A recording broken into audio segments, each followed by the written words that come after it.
प्रभु को धन्यवाद हो। प्रभु ने फिर एक बार प्रभु की उपस्थिति में लाया। हम आज भी और एक बार प्रभु को वचन में से कुछ बातों को सीखने के लिए प्रभु ने हमें मौका दिया। हम लोग लगातार देखते आ रहे 3 प्रकार का मनुष्य के बारे में, है ना। पहला कौन सा मनुष्य था? स्वाभाविक मनुष्य, इंग्लिश में नेचुरल मैन। हाँ, नेचुरल मैन। दूसरा हमने देखा आत्मिक मनुष्य, जिसको इंग्लिश में क्या बोलते हैं? Spiritual man. और तीसरा था शारीरिक मनुष्य, जिसको इंग्लिश में कार्नल, CARNAL। याद रहेगा कौन कौन सा? Natural, spiritual, carnal. तो वही हम लोग शारीरिक मनुष्य के बारे में और थोड़ा सा बात हम लोग देखेंगे। गया हफ्ता हमने देखा था शारीरिक मनुष्य कौन है। वो है जो मसीह के परिवार में जन्म लिया है, आत्मिक बना था। एक समय था वो नेचुरल था, मतलब स्वाभाविक था। परमेश्वर की दया से क्या बना? आत्मिक बना था।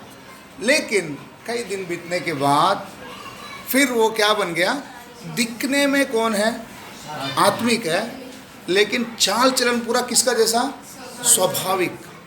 तो ये जो स्वाभाविक और ये आत्मिक, ये दोनों कॉम्बिनेशन जिसके अंदर है, उसका नाम है शारीरिक मनुष्य।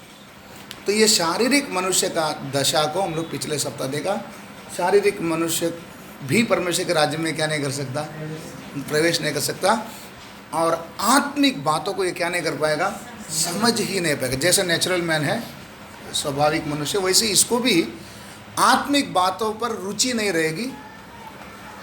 इसको लगेगा मुझे सब कुछ आता है, लेकिन इसको कुछ भी आता नहीं। ये व्यक्ति को लगेगा मुझे सब कुछ क्या करता है? आता, मैं कर लूँगा, चला लूँगा, सब बोलेगा, लेकिन ये कुछ कर नहीं पाए। समझ में? तो अभी हम लोग थोड़ा सा उसको ही और हम आगे बढ़ेंगे। रोमी 8वां अध्याय 5 से लेकर 10 तक पढ़ेंगे। रोमी 8वां अध्याय 5 से 10। Romans chapter 8 verse 5 to 10। क्योंकि शारीरिक व्यक्ति शरीर की बातों पर मन लगाते हैं। ये शारीरिक व्यक्ति कौन है? ये नया जन्म पाया था। अब इसके अंदर क्या गड़बड़ हो गया? कैसे स्वाभाविक बन गया? क्योंकि उसको चलाने वाला कौन है? शरीर की अभिलाषा, आंखों की अभिलाषा। ये है स्वाभाविक मनुष्य का गुण। यही जब आत्मिक बना, इसको अभी कौन चलाता है? परमेश्वर की आत्मा। ये परमेश्वर की आत्मा के अनुसार क्या करता है? चलते चलते अंदर से पुरानी आदतें कुछ क्या करती है? झांकती है। झांकते समय में अगर उसको जगह दे दिया, तो हमने देखा था जगह नहीं देना है तो क्या करना पड़ेगा? हर बार खुशी में, दुख में, मुसीबत में किस में भरना? आत्मा से भरा हुआ हालत में रहना जरूरी है। रहते समय में ये शरीर के काम हम पर क्या नहीं होगा? प्रबल नहीं होगा। अगर उनने उसको मौका दे दिया, ये हमको किधर लेके जाके छोड़ देगा ना? किधर लेके छोड़ देगा? कौन सा मनुष्य में बदल देगा? शारीरिक मनुष्य में लेके आकर खड़ा कर देगा। हाँ, अभी ये शारीरिक मनुष्य, क्योंकि शारीरिक व्यक्ति शरीर की बातों पर मन लगाते हैं। ये अभी किसके ऊपर ही मन लगाएगा? शरीर के ऊपर ही मन लगाएगा। क्या खाएंगे, क्या पिएंगे, हाँ, और क्या पहनेंगे, और कुछ भी करे, प्रार्थना भी करे, इसको वो प्रार्थना भी इसका कौन सा दिशा में जाएगा? शारीरिक इच्छाओं की पूर्ति के लिए। बोलेगा प्रभु कैसा भी ये मुझे क्या करके दो, मेरी वो इच्छा को क्या कर दो, पूरा कर दो। मतलब उसकी इच्छाओं को ही क्या करेगा? प्रकट करेगा। अभी वचन सुनने के लिए बैठा, तभी भी इसका ध्यान किस चीज में रहेगा? मेरी इच्छा की पूर्ति के संबंधित जो वचन आएगा उसको खाली लेगा, बाकी के बोल देंगे ये मेरे लिए नहीं है। उसको समझ में नहीं आएगा फिर प्रचार खत्म होते में पूछेगा तो उसको कुछ भी याद नहीं रहेगा। क्यों याद नहीं रहता है? इसके लिए वो वचन नहीं था, उसने अपने लिए बोलकर उसको क्या नहीं किया, ग्रहण नहीं करने के कारण प्रार्थना खत्म होते ही पूछो, आज का प्रचार का वचन का मुख्य बात है, एक वर्ड नहीं बोल पाएगा, एक वर्ड। क्यों? वो जो अपेक्षा किया था वो इस वचन में उसको मिला नहीं। ये कौन है? शारीरिक मनुष्य। आगे, परंतु आध्यात्मिक आत्मा की बातों पर, आध्यात्मिक व्यक्ति या आत्मिक व्यक्ति आत्मा की बातों पर मन लगाते हैं। क्या करते हैं? मन लगाते। एक आत्मिक व्यक्ति प्रार्थना भी करे, प्रभु से क्या प्रार्थना करेगा? समस्याएं बहुत हैं, मनुष्य पैदा ही इसलिए हुआ, क्या भुगतने के लिए? वचन में लिखा है, पढ़ा है ना, पैदा है उसका काय के लिए हुआ? दुख भोगने के लिए पैदा हुआ। तो आप उसको एक बड़ा क्या बोलो, ये मत समझो कि मैं कोई बड़ा काम कर रहा हूँ, नहीं समझा। कई बार हम लोग को हमारे ऊपर एक गर्व आ जाता है, मालूम है, इतने मुसीबतों को क्या कर रहा हूँ, झेल कर चल रहा हूँ, है ना। एक वो बड़ा काम नहीं कर रहे, पैदा इस मनुष्य के लिए वो एक ठहराया हुआ है, दुख भोगने के लिए ही वो पैदा हुआ है। हाँ, तो अभी वचन में अभी क्या पढ़ा? परंतु आध्यात्मिक आत्मा की बातों पर, आत्मा की बातों के ऊपर ही क्या लगाता है? मन लगाता है। अभी देखो, इसको अभी कुछ भी करने के लिए बोलो, समझो किसी की मदद भी करने के लिए बोलो, ये क्या सोचकर करेगा? प्रभु का महिमा इसमें होगी ना, इसकी वजह से मेरा परमेश्वर का नाम ऊंचा होगा ना, मेरी चाहे नुकसान हो। तो कुछ करने के लिए बोलेगा तो भी वो किसके लिए करेगा? परमेश्वर के लिए। प्रार्थना भी करने बोलेगा तो ये किसके लिए करेगा? मेरी आत्मिक उन्नति हो, मैं प्रभु को और क्या करें, समझे, और उसके नज़दीक जाऊं। उसका प्रार्थना का शब्द से पता चलेगा ये आत्मिक है या, इतना समझ में आया? एक व्यक्ति का प्रार्थना ही समझा देता है ये व्यक्ति अभी कौन सा कंडीशन में है। वचन सीखते समय में भी ये आज बड़ी इच्छा के साथ आएगा, प्रभु आत्मिक जीवन में मेरी और क्या कमी है कि उसको मैं छोड़कर और आत्मिक जीवन में क्या कर सकूं, बढ़ सकूं। प्रभु मुझे वो बात कोई क्या कर बता। मतलब इसका जीवन पूरा किस में ही निर्भर रहेगा? आत्मा मेरे आत्मिक उन्नति के लिए क्या है, मेरी परमेश्वर के साथ के संबंध के लिए क्या है, यही बात की क्या करेगा कुछ। तो आत्मिक मनुष्य, आध्यात्मिक मनुष्य आत्मिक बातों के ऊपर ही क्या करेगा? मन लगाएगा। हाँ, शरीर पर मन लगाना तो हाँ, मृत्यु है। शरीर पर अगर मन लगाते हैं वो क्या है? उसका अंत मृत्यु है। हाँ, परंतु आत्मा पर मन लगाना, आत्मा पर मन लगाना जीवन और शांति है। जीवन और शांति है। हाँ, क्योंकि शरीर पर मन लगाना तो हाँ, परमेश्वर से बैर रखना है। शरीर के ऊपर मन लगाता है तो इसका मतलब क्या है? हम परमेश्वर से बैर करते हैं। हाँ, क्योंकि न तो परमेश्वर की व्यवस्था के अधीन है, हाँ, और न हो सकता है। हाँ, और जो शारीरिक दशा में है, हाँ, वे परमेश्वर को प्रसन्न नहीं कर सकते। ये बात अंडरलाइन कर लो। शरीर की इच्छा अगर प्रकट होना शुरू हो गया आत्मिक बनने के बाद,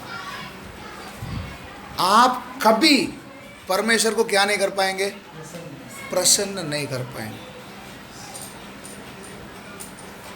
मेरा जिंदगी ऐसा हो कि मैं हर बात में किसको खुश करूं, है ना। गया बार हम देखा था एक्सेप्टेबल वर्शिप, परमेश्वर को ऐसी आराधना करे जो क्या होना चाहिए?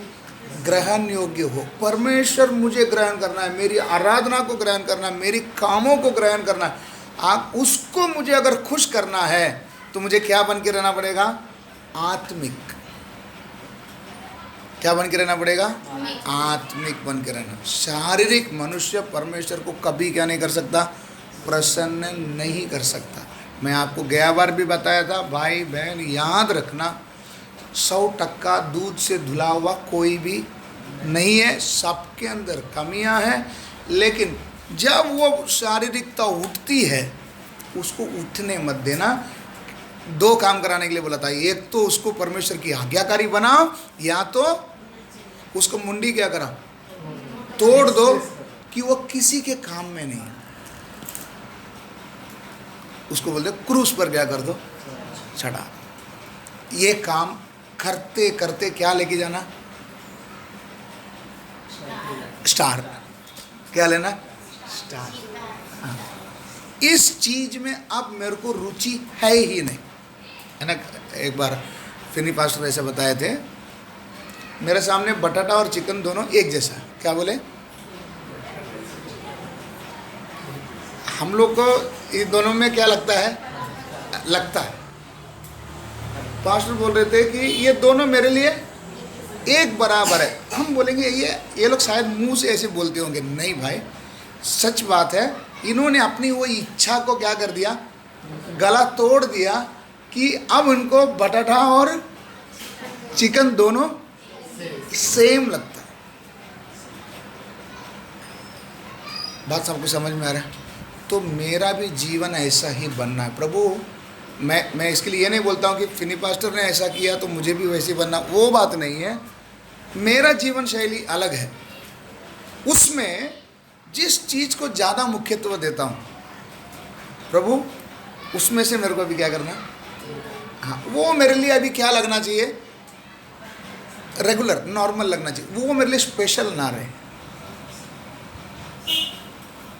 समझ में रख के मुझे मेरा ध्यान पूरा किस में लगा रहे, आत्मिक बातों में। आत्मिक, मैं परमेश्वर के लिए क्या करूं, क्या करूं, कैसे करूं, यही चिंता मुझे क्या करना चाहिए, रहना चाहिए। उस हाल में मुझे क्या करना है, बनना है।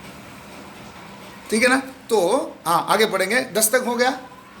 हाँ, परंतु जबकि परमेश्वर का आत्मा तुम में बसता है, हाँ, तो तुम शारीरिक दशा में नहीं, तुम्हारे अंदर अगर परमेश्वर की आत्मा बसा हुआ है तो तुम शारीरिक दशा में नहीं, परंतु आत्मिक दशा में हो। हाँ, आत्मिक दशा में रहने वाला व्यक्ति का चिन्ह क्या है, उसके अंदर कौन वास करेगा, परमेश्वर की आत्मा आपके अंदर वास है करके साबुत किया। आत्मा की खूबियाँ क्या क्या, ज्ञान,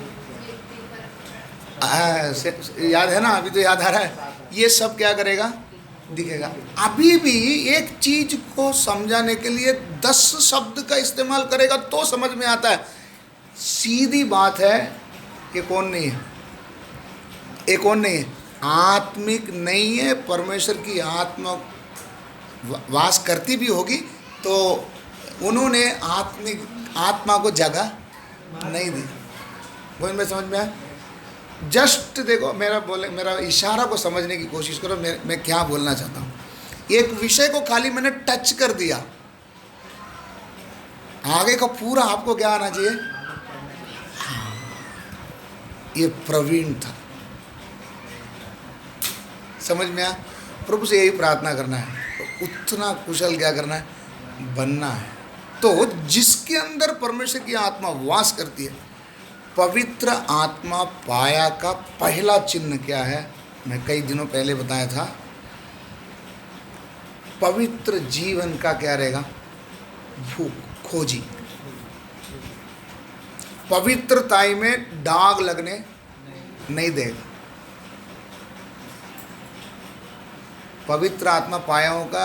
हम लोग निशानी खाली किधर बैठे, अन्य भाषा, कोई एक ही निशानी लेकर क्या किया, बैठा। पहला खूबी है पवित्रता का मतलब, ये आदमी साफ सुथरा रहना, बहुत साफ सुथरा मतलब समझ में आया ना। ये घर साफ रखता वो तो है ही, आत्मिक जीवन में दाग लगने नहीं देगा।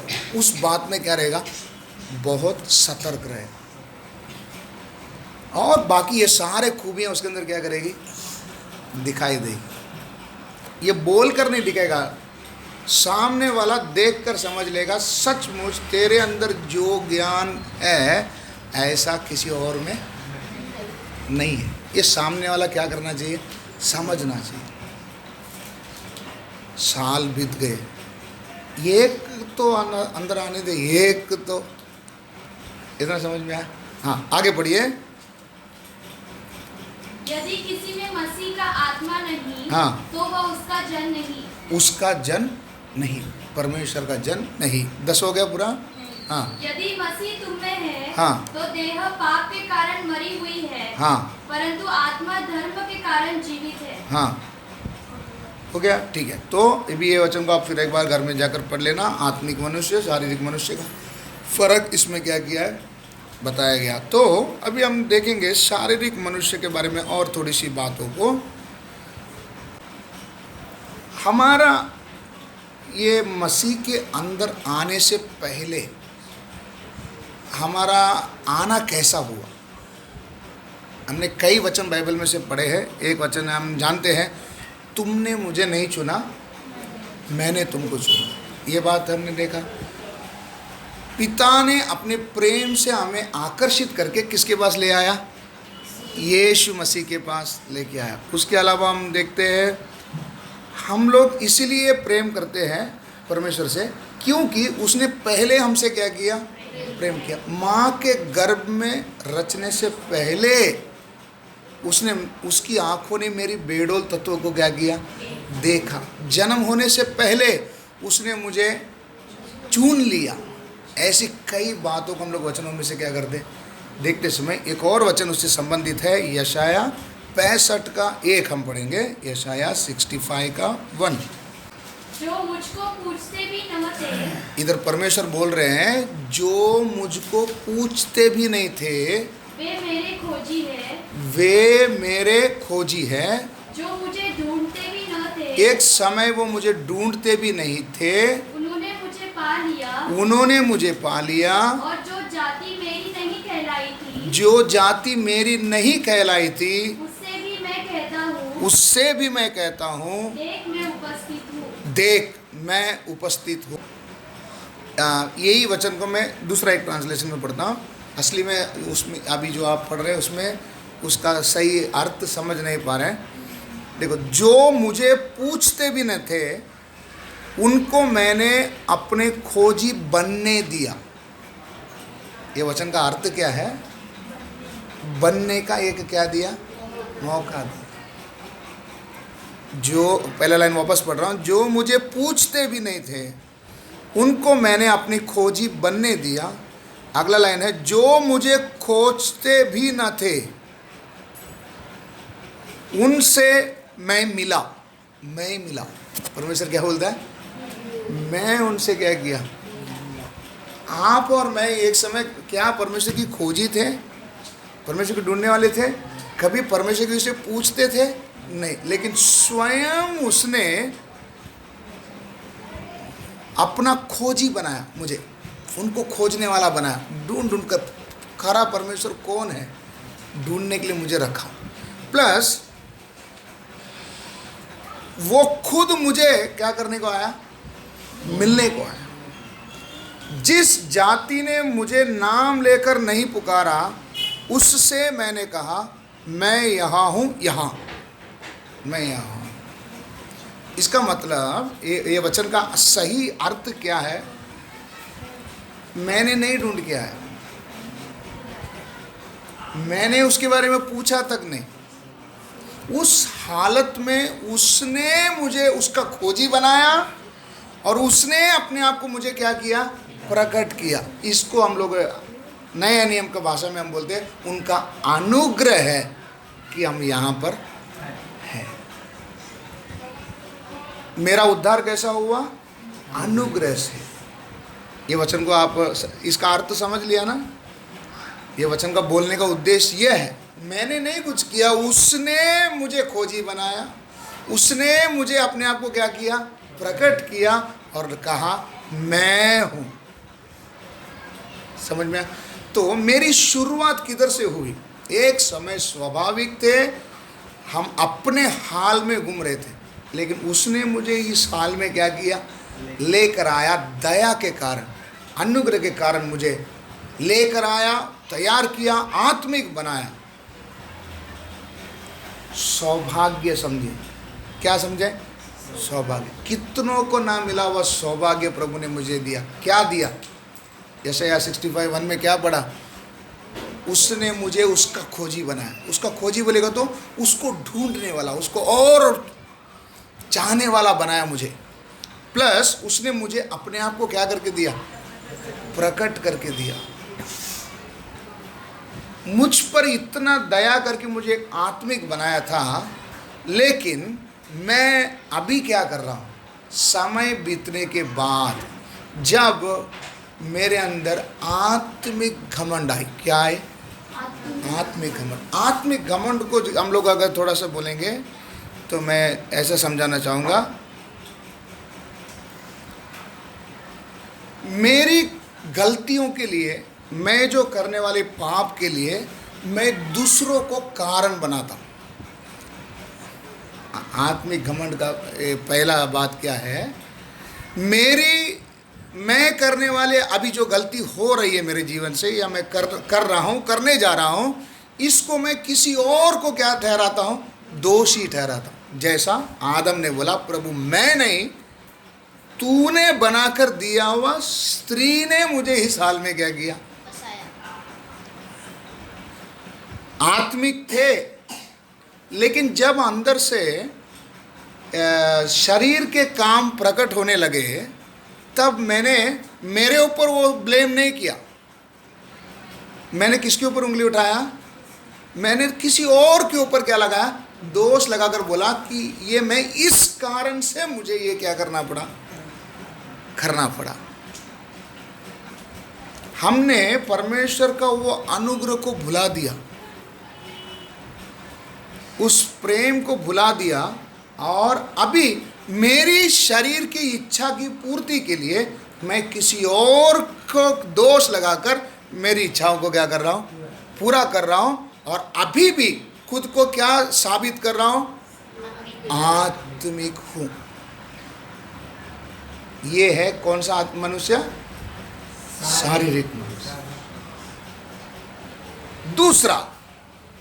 दूसरा ये अभी ज्यादा शाना हो गया। क्या हो गया? जास्त शाना झाला ना।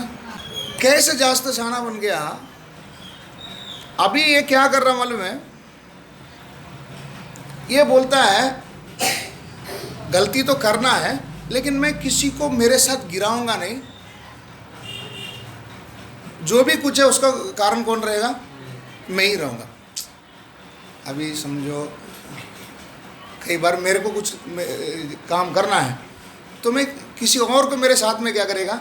लेके जा। वो तो 1+1, हम 2 जन मिलकर क्या कर रहे हैं। तो मुझे अभी वचन ज़्यादा समझने के कारण मैं बोलता हूँ, अगर तुम किसी का ठोकर का कारण बनेगा तो ठोकर दिलाने वाले पर हाय। तो मैं किसी को क्या नहीं करूँगा? ठोकर नहीं दिलाऊंगा। जो भी करूँगा अपने में, जो भी करूँगा इंडिविजुअली, अकेले में नहीं। आपको नहीं समझ में? एक समय था मेरी ज़रूरतों के लिए, मेरी शारीरिक इच्छाओं के लिए मैं किसी का सपोर्ट लिया करता था।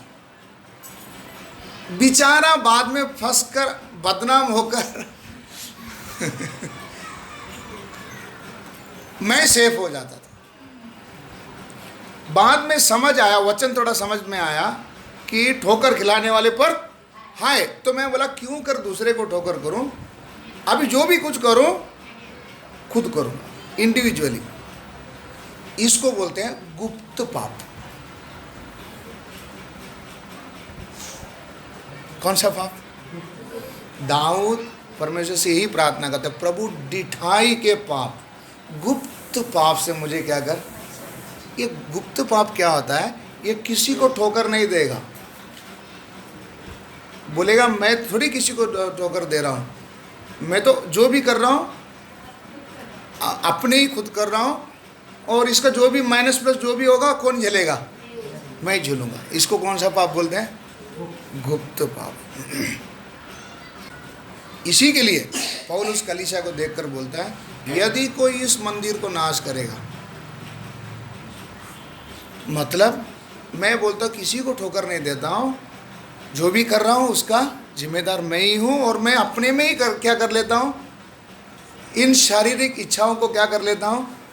पूर्ति कर लेता हूँ करके अगर मैं बोलता हूँ, ये किधर जाके ख़त्म होगा? परमेश्वर का मंदिर को क्या करना? नाश करना है।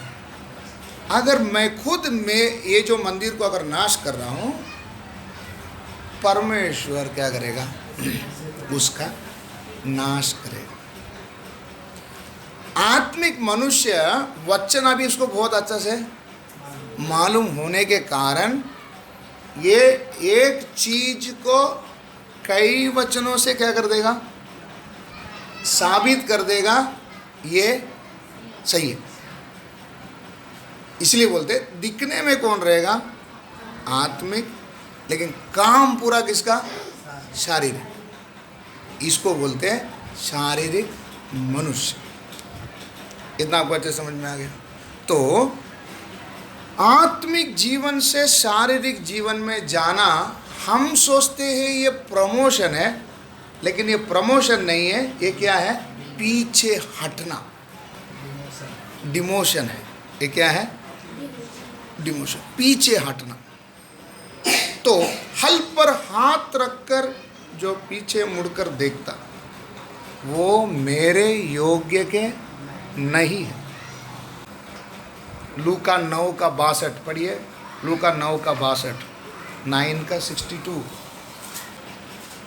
यीशु ने उससे कहा, जो कोई अपना हाथ हल पर रखकर पीछे देखता है, हाँ, वह परमेश्वर के राज्य के योग्य नहीं। परमेश्वर के राज्य के योग्य के नहीं। हम सोचते हैं कि शारीरिक बनने से मैं अभी थोड़ा ज़्यादा समझदार हो गया। क्या हो गया, ज़्यादा समझदार हो गया। इस समझदार नहीं हुआ। अब इसका हालत क्या हो गया मालूम है, जैसा आदम निर्दोषता के हालत से भला बुरा का ज्ञान समझ पाया। क्या हो गया, अब ये क्या, इसको लगता है मैं क्या बन गया, ज्ञानी बन गया। लेकिन बेचारे को किधर जाना पड़ा, वाटिका से। ये विषय आपको समझ में आ रहा है, थोड़ा सोचकर प्रार्थना के साथ समझने की कोशिश करो। फल खाएगा तो किसके जैसा बन जाएगा, परमेश्वर के जैसा बन जाएगा। बोला आदम और हवा ने इस फल को क्या किया, तोड़कर खाया। खाने से पहले निर्दोष थे, कोई पाप उनके अंदर नहीं था। परमेश्वर की आज्ञा को तोड़ा, तोड़ने से हुआ क्या, अब इनको भलाई और बुराई का क्या आ गया, ज्ञान आ गया। ज्ञान आने से इनको लगा कि मेरा क्या हो गया, प्रमोशन हो गया। लेकिन अंजीर का पत्ता ढूंढना पड़ा, घना झाड़ किधर है वो ढूंढना पड़ा। श्वास अभी कहाँ से ले, याद है उसके नथनों में श्वास किसने फूका था। लेकिन अब इसको किसकी सहारा लेना पड़ रही है, बोलो बोलो बोलो, किसका, अभी कोई तो बोला कौन, किसका, पेड़ का सहारा। परमेश्वर का साथ का कनेक्शन कट गया, इसलिए झाड़ियों के पीछे जाकर छुपा है प्राकृतिक हवा पाने के लिए। समझ में, आखिर ज्ञानी समझने वाला व्यक्ति वाटिका से किधर आ गया। इसलिए ये वचन में लिखा है, वापस पढ़िए, हल पर हाथ रखकर, जो कोई अपना हाथ हल पर रखकर पीछे देखता है, वह परमेश्वर के राज्य के योग्य नहीं। योग्य नहीं। जब योग्य नहीं तो किधर चला जाएगा, आत्मिक मनुष्य शारीरिक बन गया, परमेश्वर की उपस्थिति से बाहर। उसको लगेगा मैं कौन हूं। रोमी पहला अध्याय 22वां वचन पढ़िए, 22वां वचन। वे अपने आप को बुद्धिमान जताकर हाँ, मूर्ख बन गए। ये कौन है, ठीक है, क्या पढ़े, वे अपने आप को बुद्धिमान जताकर क्या समझते हैं। देखो ऐसा व्यक्ति ना खुद को बहुत क्या समझता है। ये बात आपके अंदर अगर झलक भी रहा है, समझ लेना पटरी चेंज आपका। खुद को क्या समझ रहे हैं, अगर बुद्धिमान समझने लग गए, समझ जाना आपका स्टेज से आप उतर गए। परमेश्वर रखा हुआ स्थान से आप क्या हो गए, हट गए। आप हटे, परमेश्वर ने नहीं निकाला। अगर क्या आता है, आत्मिक मनुष्य शारीरिक बन गया, उसका एक छोटा सा निशानी क्या रहेगा, ये क्या समझेगा, बुद्धिमान बोलेगा मैं ही है, इनसे थोड़ी कम है, मेरे से इनसे ज़्यादा मुझे ज्ञान है। इतना आपको समझ में आ रहा है? अगर ये विषय आपके अंदर भी अगर झलक रहा है, आपको अगर लग रहा है कि मैं क्या हूँ, बुद्धिमान हूँ, आप सरक गए। बुद्धिमान होने की दावा करेंगे लेकिन पक्का कौन है? मूर्ख है। इतना को साफ समझ में आ रहा है? अभी जांचे, अपने जीवन को जांचे। कई बार है ना, इंग्लिश में उसका अच्छा शब्द है बूस्टिंग अप। मुझे खुद को ही क्या कर लेता हूँ, सामने वाला माने नहीं माने, मैं ऐसा प्रस्तुत करूँगा मेरे रहन सहन, मेरे दिखावे में कि मैं कौन हूँ, बुद्धिमान हूँ। लेकिन सामने वाला बराबर समझ जाए ये कौन है, ये कौन है? मूर्ख है। इतना अच्छे समझ में आया? मुझे लगता है कि लोग मुझे क्या समझेंगे, ऐसा फील होता है कि अब मैं गोविंद भाई के नज़र में मैं ऐसा खड़ा हूँ, मुझे लगता है कि मैं बुद्धिमान है, लेकिन गोविंद भाई सामने से समझ लेता है डब्बू है। लेकिन क्या करे, बोल भी नहीं सकते, इसलिए बोलते भाई हाँ तू कौन ही है। इतना आपको समझ में आया? आप सोचते कि मैं दुनिया को क्या बना दूंगा, नहीं, दुनिया आपको क्या समझ लिया है, उल्लू समझ लिया है, लेकिन बताना नहीं चाह रहा। अपने आप की आप क्या कर ले रहे, तारीफ कर ले रहे। ऐसा दशा अगर आया भाई, याद रखना, रखा हुआ स्थान से आप क्या हो गए, हट गए। चट्टान पे रखा था, हमको परमेश्वर ने किधर रखा मालूम है? वो वचन पढ़ो, इफिसियों 2 अध्याय 2:6 में पढ़िए। और मसीह यीशु ने उसको साथ उठाया और स्वर्ग स्थानों में उसके साथ बैठाया। स्वर्गीय स्थानों में उसके साथ क्या किया? ये स्वर्गीय स्थान बोलेगा तो क्या है ना? ये वचन के रिलेटेड हमने कई वचन पढ़े होंगे। दलदल के कीन से उठाकर चट्टान पर खड़ा करके मेरे पैर को स्थिर किया, धूल में पड़े हुए मुझे उठाकर सिंहासन पर क्या किया, बिठाया। ऐसे इससे संबंधित ऐसे कई वचनों को क्या करते हैं, पढ़ते। ये जो ऊंचाई पे बिठाया बोलता ना, ये कौन सा जगह है मालूम है? ये कौन सा जगह है? अभी आप सिंहासन पर बैठे, जमीन में बैठे हैं? अभी तो हम जमीन में बैठे हैं, लेकिन वचन में लिखा है कि तुमको किधर बिठाया? स्वर्गीय स्थानों में बिठाने का मतलब क्या? ऊंचे स्थान का मतलब क्या है? हमने ये जो वचन में पढ़ा ना, प्रधानता, अधिकारी,